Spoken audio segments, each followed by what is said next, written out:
stop being limited by the amount of textbook volume you've been told to do. I feel like there's a big trend in the industry right now where it's very scientific and you're supposed to do a specific amount of volume to manage a specific amount of fatigue and optimize recovery by not doing too much volume.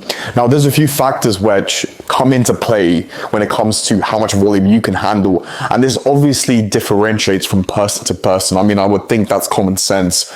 So one thing is your pain threshold, right? How sensitive is your central nervous system, right? How quickly do you recover from a certain amount of volume?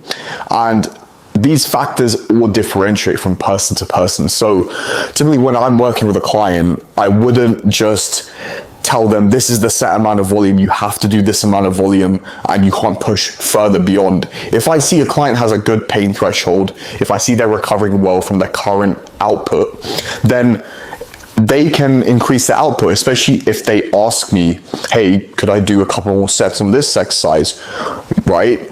And you should never have this limited perception of how much volume you can handle, even when you're deep in a fat loss phase, right? This is something that really irritates me because some people, the peak week of a show, they can handle the same amount of volume they were doing on week 1 of a prep or week 1 of a fat loss phase. Whereas for others, maybe slightly larger athletes or larger individuals, they may not be able to do the same amount of volume they were doing at the beginning of a fat loss phase, right?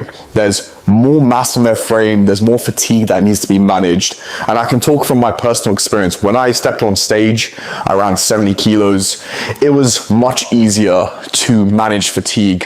Whereas now I step on stage around 86 kilos, a lot bigger, a lot heavier, holding a lot more mass. And fatigue management is definitely something I need to consider during a contest prep, during a fat loss phase, in order to recover and ensure that I'm not burning myself out. So please bear that in mind, people. When you are doing a set amount of volume, if you feel like you can push more, don't limit yourself by what someone else has told you.